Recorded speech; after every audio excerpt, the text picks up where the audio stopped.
Hi there. My name's Amanda Walsh, and I'm the founder of Astrology Hub. And I'm Donna Woodwell, Astrology Hub's senior editor and master astrologer. And we're here for your weekly forecast for the week beginning on June 3rd. So Donna, what is the theme we're exploring this week? Amanda, I'm not sure this counts as a theme, but it's certainly a week for foreshadowing events that are coming up over the next months. So perhaps the new moon in Gemini on Monday will put folks in the frame of mind to witness events this week as they unfold, and then use the lessons they learn when they're really needed over the coming weeks. Or perhaps you'll be running around so much that you miss the signs and you'll only realize that they were signs later. Bum, bum, bum, bum. Does that sound ominous enough? Don't do that, you guys, right? So now we've been warned. We know not to run around and ignore the signs, pay attention to what's coming up and what we're learning. All right, got it. Exactly. So diving into Monday. So make sure you go to sleep with a notebook next to your bed on Sunday night, because on Monday, the Gemini New Moon may wake you up with a buzz of new ideas and fresh content being downloaded into your brain. And you want to have a place to capture it before it flitters away. Now, Gemini loves to play in the fields of pure perceptions. You know, it's a bit like a satellite dish gathering information in from the entire cosmos. So this new moon is widely opposite Jupiter in Sagittarius and square Neptune in Pisces. So that's what we call a mutable T-square. But what it means is that your biggest challenge might be having too much information, too many good ideas, or not being able to distinguish the good ideas from the flights of imagination and fantasy. So think of this moon as a time to brainstorm and dream about the possibilities. Open yourself to what you haven't considered doing before, but definitely get outside of your comfort zone and survey all of your options. I have an idea for you guys out there. Well, a way to get out of your comfort zone potentially. For any of you who have ever considered diving into the realm of astrology chart reading, Donna and I are doing free webinars this week called Astrology Chart Reading Made Easy. And so we're going to be going through the foundations that you need to have in place in order to become proficient in astrology chart reading. And as you all know from listening to Donna on this podcast, she is the best teacher ever. So she will be going through those steps and we'll be sharing with you over the next couple days. So go ahead and join us. That might be a way to kind of focus and organize all those thoughts and those ideas into something productive, especially if you've ever thought like, wow, it'd be really cool to be able to read a chart. It'd be really cool to be able to like tune into the energies myself and start to interpret them myself. It'd be really cool to be able to help my family members and, you know, find out if I have great synastry between the people in my life. All of that is possible with astrology chart reading. We'll be going through that over the next couple of days. So check it out at astrologyhub.com/chart reading. That's astrologyhub.com/chart reading. The webinars are free and we would love to have you. And they're talk about foreshadowing. They're a foreshadow for the upcoming course that we will be doing. It used to be called Decode Your Cosmic Blueprint. Now it's called Astrology Chart Reading Level 1. And it is going to be open for registration here very soon. And again, Donna Woodwell is the teacher for that. So check it out, you guys. We'd love to see you there. In the beginning sounds like a very ominous way to start a book, let alone a day. But Tuesday through Thursday this week certainly brings a foreshadowing of a cosmic showdown brewing in the heavens, culminating around the full moon in a few weeks, and then again at the new moon in Cancer in early July, also which happens to be a total solar eclipse. In other words, pay close attention to what's happening this week in the world and in your own life, because it may be a precursor of the kinds of energies that we're going to be working with even more intensely over the next month and even longer. So on Tuesday, the moon and Mercury slide into watery Cancer together, joining an already rather sulky and damp Mars who's been slouching his way through Cancer for the past few weeks. Now, as a sign of the summer solstice, Cancer is one point on what astrologers call the world axis. And that means that it has far more than just a personal resonance. It's kind of like one of the chart angles for the entire planet. And so things back to the personal is political and vice versa. This is one of those moments when that is especially true. So, over the next few days, as the moon sweeps past Mercury and moves deeper into Cancer, he'll meet up with that fiery Mars and oppose Saturn on Wednesday, and then oppose Pluto in the early hours of Thursday. After which, thankfully, the moon will turn void for a few hours and let us all catch our breath. Donna, that sounds like a lot going on. Do you have any positive ways for us to move through this type of energy? Absolutely. Of course we do. All right. So it's a series of aspects, and it has the potential to kick up all kinds of conflict because that's the nature of an opposition. That's two planets or more planets in this case, pulling in opposite directions across the chart. In this case, it's bringing up the themes of safety and security in very tangible ways because the earth sign, Capricorn, likes to make things real and tangible, and the water sign, Cancer, brings in the emotions and the passions. When I look at charts, I always try to find a way out, or at least what can we do with this? And this constellation of energies is happening to trine Neptune in Pisces. So that's suggesting that the way out of all of this tense opposition is compassion and maybe even a little bit of sacrifice or self-sacrifice, but it's necessary to get through the situation. So, for example, if you find yourself caught up in a conflict that seems unresolvable because both sides of the conflict have a very strong point of view or there's not a lot of communication between the two of them, falling back into that Neptune Pisces ability to have compassion for people no matter where they are is a key to relax the tensions a little bit and move through the situation. One of the phrases that I've found to be so helpful with that is simply, I understand. I understand why you might feel that way. I understand that this is hard for you. I understand. Just taking that moment to acknowledge the way the other person is feeling or seeing things or the experience that they're having can just be like, poof, like, wow, okay, no one's having to defend themselves anymore. No one's having to convince each other that they're right or that what they're feeling is valid. It's just like, wow, I understand. That must be really hard. You're in a really tough spot. It's kind of miraculous. I've witnessed the miraculous effects many, many, many times. So maybe that's just something to keep in mind over these few days.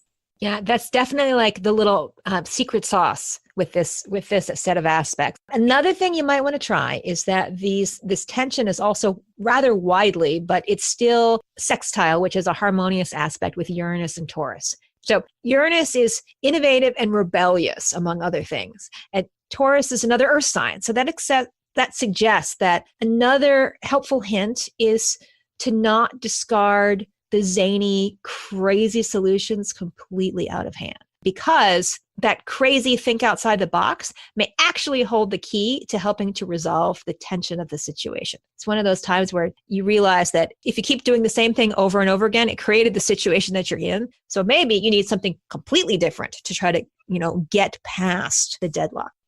For that, a phrase that could be helpful is what if? Like, what if we did this? Or what if that kind of playing a game with it? Because I know for myself, I can sometimes take the solutions too seriously. And it's like, I'll discard because it's like, no, that would never work, or that's not going to happen. Or so instead it's kind of like, well, what if it could happen? What if that might happen? What if we did this? I think, that helps to just free up the mental space to see possibilities instead of seeing obstacles.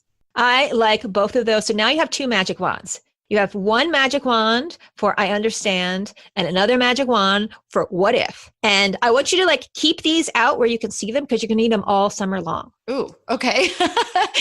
Going to need them all summer long. We're just practicing this week. We're just practicing and we're going to come back to this thing over and over again. But I guarantee you there's going to be more moments where you're going to need your magic wands and you don't even have to beat people with them. You can just wave them and work through the process. I love that vision. Perfect.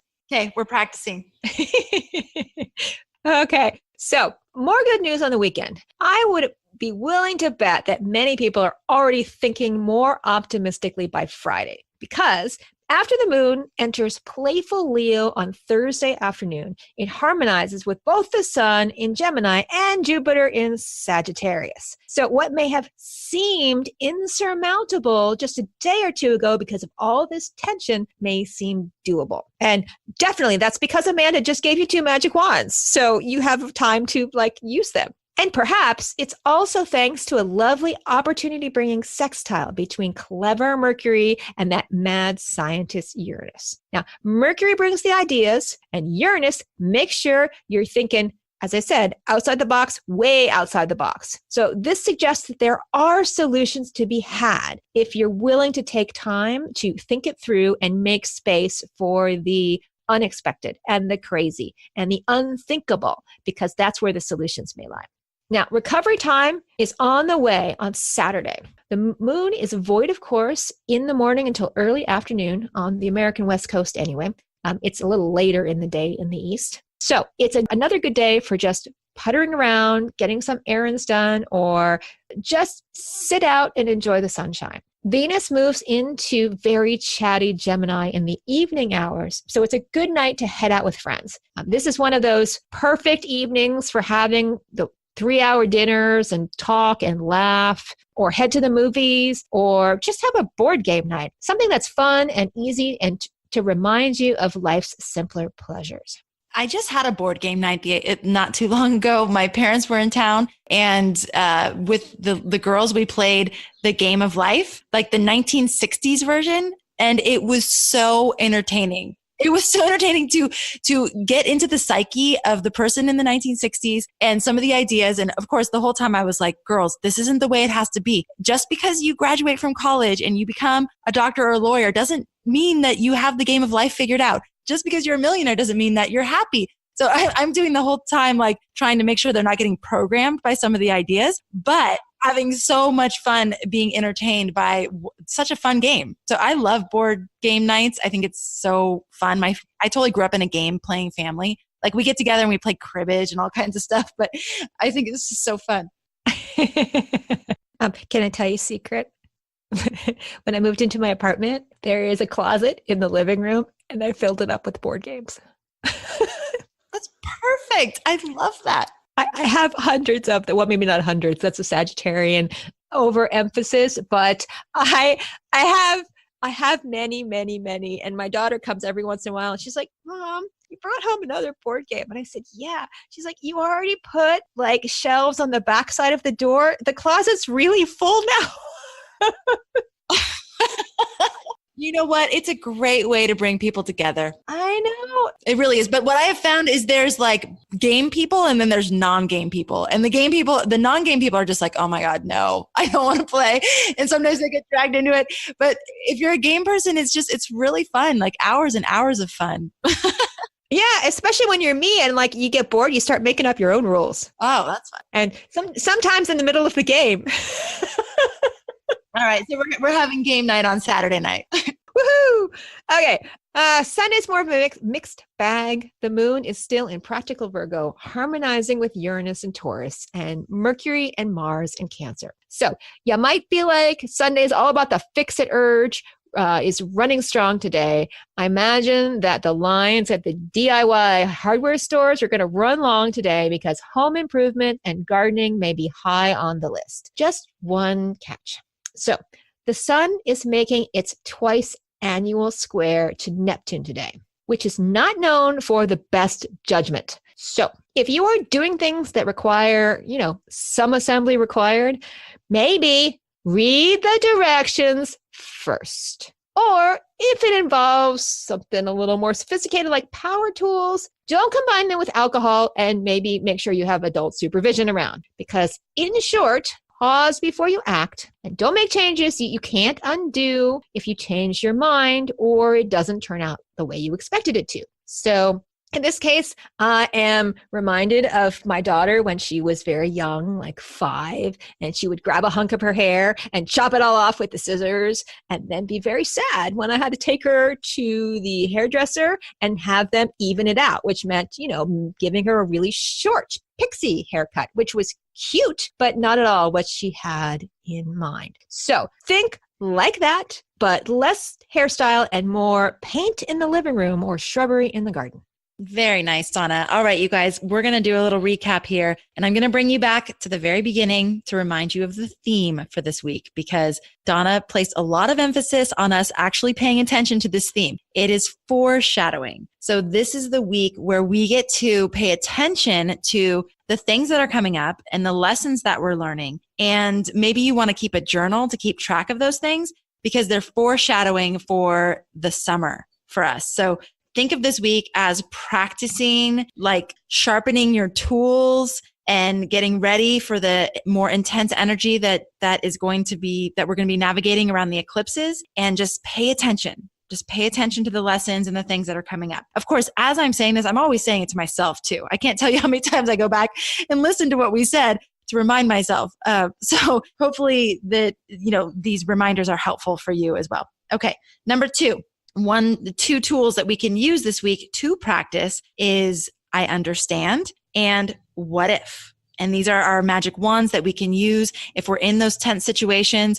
Just see if you can like grab those phrases and get them out of your mouth, even if you don't even really believe them. It can be so amazing and miraculous what happens when you catch those phrases, you bring them in, you spit them out, and you say it to the other person. It can really help them. Number 3, on Sunday, I just want to bring this as a reminder. Pause before doing anything radical. Like take a breath, pause. Like don't do anything that you can't undo without really making sure that it's what you really, really, really, really want. Also, this week you have the opportunity to join us for live webinars, free live webinars on astrology chart reading. Any of you that are interested in honing your skills and learning the art and science of astrology from what I know I'm biased, but this is confirmed by thousands of our students, by one of the best teachers of astrology on the planet today. Please join us for astrology chart reading made easy. That is at astrologyhub.com/chart reading. Free webinars happening Tuesday and Wednesday, different time options for you. So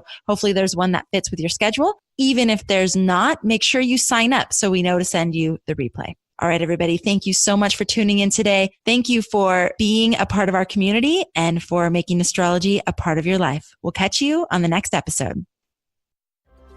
Relationships? Putting your dreams into action. Your ideal career path? What themes are up for you to explore in the coming month? Find out now by downloading Astrology Hub's free lunar cycle calendar for the next month. The calendar gives you the details on the upcoming week's cosmic curriculum, including the theme, mantras, daily aspects, and journal prompts that you can use to work with the energy. Just go to astrologyhub.com/calendar to get your free lunar cycle calendar now. That's astrologyhub.com/calendar.